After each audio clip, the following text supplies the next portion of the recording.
Hi there, this is Chinkee Tan, also known as Mr. Chink Positive. I'm pretty excited about this session. Let's talk about the things that a person need to give up in order for you to become rich and wealthy. Okay, before we do that, please do subscribe at my YouTube. Pag hindi pa kayo nakasubscribe, subscribe po. And then click the bell button so that you'll be notified pag may bago tayong mga videos. Not only that, kung kayo po na sa Facebook, follow me and then also click see first. Click see first po para may mga bago tayong info at video malalaman nyo rin. Marami pong taong gustong yumaman at parating tanan sa akin, Chinkee, paano ba talaga yumaman? I want to help you to become wealthy and rich. However, people just don't understand. Some people just don't understand. The one that's really preventing them really to become wealthy and rich is not because of the lack of money, lack of opportunities, lack of probably people to help them. Alam mo, sa totoo lang, it's never about the outside forces. Sometimes we have also to look from the internal part. Sa totoo lang, ang pinakaunang kontrabida natin sa buhay ay walang iba kundi ang ating sarili. We do not, probably some of us do not even notice that we are sabotaging our own success. Tayo po ang sumisira ng ating kinabukasan. Tayo po mismo ang nagnanakaw ng ating sariling pangarap. Really, prove it. So allow me to share with you the things that really are preventing a person from becoming wealthy and rich. Number one is what we call as the limiting beliefs. Limiting beliefs. When you talk about limiting beliefs, masyado tayong yung we live in a society na parating we are taught not to really dream big. Na masyado ka naman ay mangarap kung malaki, di ba? Madalas natin narinig sa ating mga matatanda, huwag ka tumakbo, baka madapa ka. Huwag ka umakyat, baka mahulog ka. Huwag kang mangarap, baka maabot mo yan.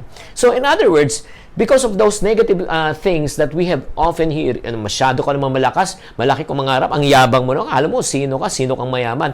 So, ang nangyayari niyan, nagkakaroon po tayo ng limiting beliefs. So, instead of us reaching our full potential, ang kadalasan po ng mga tao, they settle for less. They don't go for the best. Like for example, yung limiting belief is what we call as the sa shame mentality. When you say sa shame mentality, kung nag-iisip tayo, pag maliit, kayang-kaya. Pero pag malaki na, hirap na hirap. Kumita ng 15,000 pesos a month or 10,000, kaya. Pero sabihin mo, kikita ka ng 1.5 million pesos a month. Imposible. So, number one factor that can really prevent a person from becoming rich is no other than their limiting beliefs. Number two is what we call as negative thinking. When you talk about negative thinking, naiisip mo agad na naiisip mo na hindi mag-work. Naiisip mo na mag-fail ka. Naiisip mo, paano kung hindi mangyari? So, naunahan ka na po ng negative. Like for example, papasok ka sa negosyo. Paano na kung malugi? Paano kung hindi kumita? Paano kung walang bumili? Sasakay ka ng aeroplano? Paano kung mag-crash? Paano kung, let's say, di ba, nagigets nyo ba? Because of those negative thinking, ang nangyayari po, nalilimit na ulit yung ating beliefs. So, negative thinking is another killer of what we call as our potential and our dreams. Now, let's go to number 3. Dwelling on the past. Another thing that can really destroy your opportunity to become wealthy and rich is you live in the past. Alam mo, kasi hindi ako nakapag-aral, kasi mahirap lang kami, kasi wala akong opportunity. Alam mo, nag-fail kasi ako dati. Alam mo, if you always dwell in the past and you live in the past, you know what will happen? You will never be able to move forward. Very important. It's okay for us to learn from the past. But it's very important for us to learn not to dwell on the past. Because yung past po is not your permanent address. Dumaan ka lang doon. Your permanent address is your future. Diba? I always tell people, you and I can never change our past. Our past hurts, our past mistakes, our past failures. But you and I can sure change our future by making the right decision today. I want you to also reflect. Are you a person who dwells also on the past? Another reason why people cannot really become wealthy and rich is because they resist change. Ayaw nila talagang magbago. One thing I've learned in life, the only thing that is permanent in this world is what we call as change. We don't want the time to come na because of the lack of opportunity, probably you lost your job or probably you lost your business because you refuse to change. How many people and companies that I personally met because they refuse to change, they're so afraid of change, you know what happened? what basically happened, they lost their business, they lost their job. Sa totoo lang, very important po na talagang, kung gusto mo talagang yumaman, you got to learn how to spot change before it comes. In other words, we got to learn how to read the handwriting on the wall before it really what happens. Ang dami na pong nagbabago po from technology, from the way we run our business, from the way we operate, from the way we do banking. Marami na pong pagbabago. So, I don't want you to fall in the trap of resisting change, and that's the reason why it will prevent you from becoming rich. Another reason is what?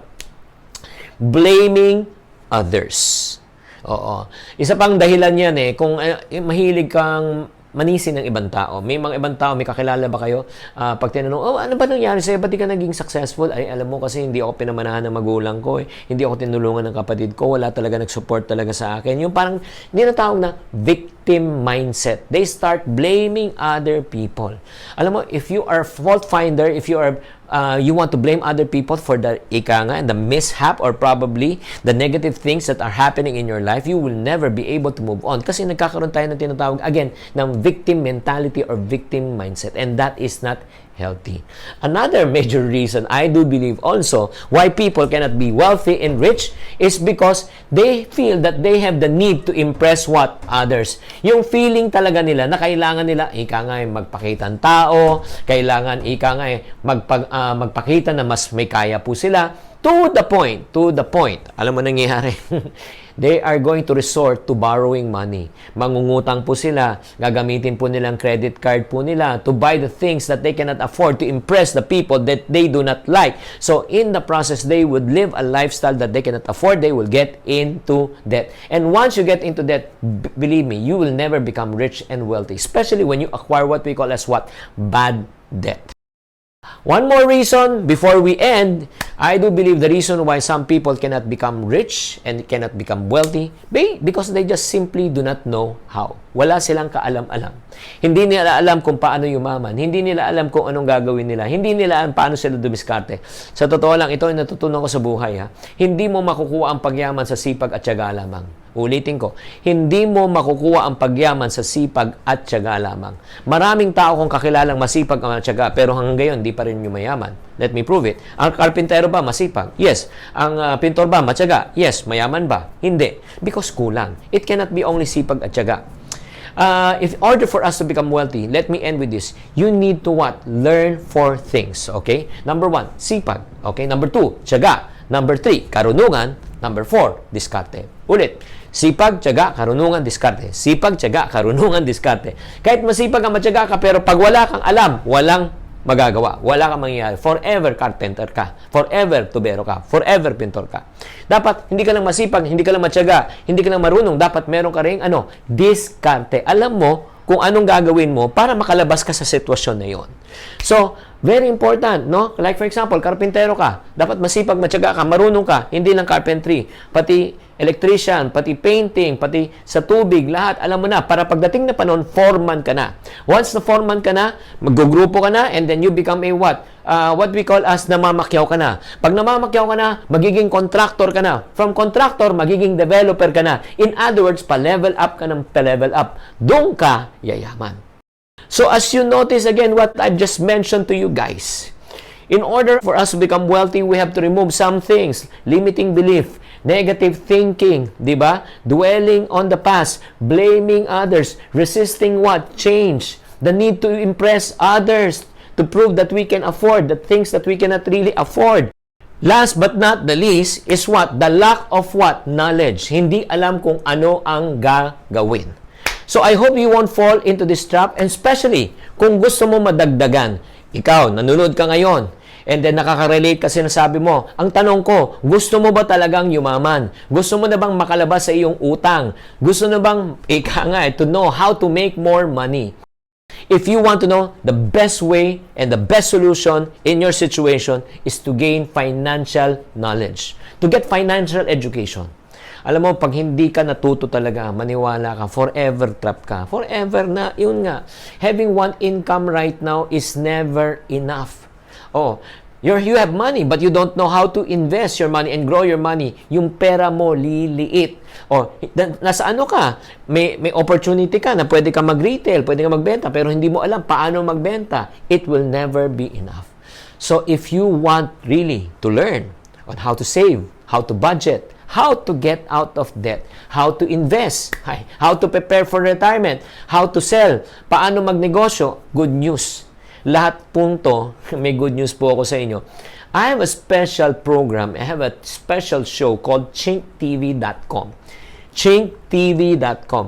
Ano po itong chinktv.com na ito? Let me introduce you. Chinktv.com is just like the Netflix of financial education. Everything that you need to learn about money, it's already inside. I have a special program teaches you on how to what? Save, ipon pa more. I have a special program, then special course that teaches you on how to what? Start your own business. Juan Negociante. I have a special course there that teaches people on how to retire at what? 50. I have a special course there that teaches people on how to start your own business from scratch. In other words, lahat ng kailangan mo to know about financial education, to earn money, to save money, to grow money, to budget your money, it's already in there. So if you are interested to know more about financial education, please go to chinktv.com. chinktv.com at mamimili na po kayo ng courses na nandoon. And some people ask, okay, Chinkee, how much is per course? Per course is only $799 and then you will learn a lot. Ang return mo dyan, hindi lang $799. And may good news po ako, more or less we have already 6 courses there as of right now. 6 courses at $799 more or less, or that's around 4,800 pesos ang total value package. But right now, we have a special offer that we want to offer you, a special offer. As of right now, instead of only enrolling at 1 course, let's say you enroll at 2 courses, that's around more or less 1,600, 799 times 2. You know what we will offer you? We will offer you free access to all. All access na po. All access to the other courses. Instead of getting 2 courses, you will get a total of what? 6 courses. For 1 whole year. And not only that, may good news pa ako sa inyo. Do you want to hear another good news? Another good news, yung mga succeeding na mga courses, di ba? More or less, we're going to add at least once every 2 months. Once every 2 months or more. So, if we add once every 2 months na courses, that will be an additional 6 to 8 more courses before the end of the year. So, 8 courses times another 700, around 800, that's now 6,400 originally. So, more or less, we're talking another value of around 6,400.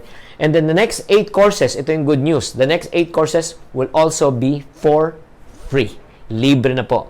So, if you want to enroll right now, take the all-access course so that you can avail of all the courses for 1 whole year.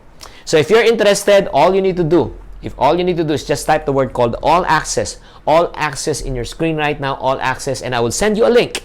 I will send you a private link so that you will be able to join us and register so that you'll be able to learn and watch so you can start already your journey to become wealthy and rich. Thank you for watching. If you want to keep on growing and to stay inspired, subscribe and hit the bell button to get notified. Always think positive.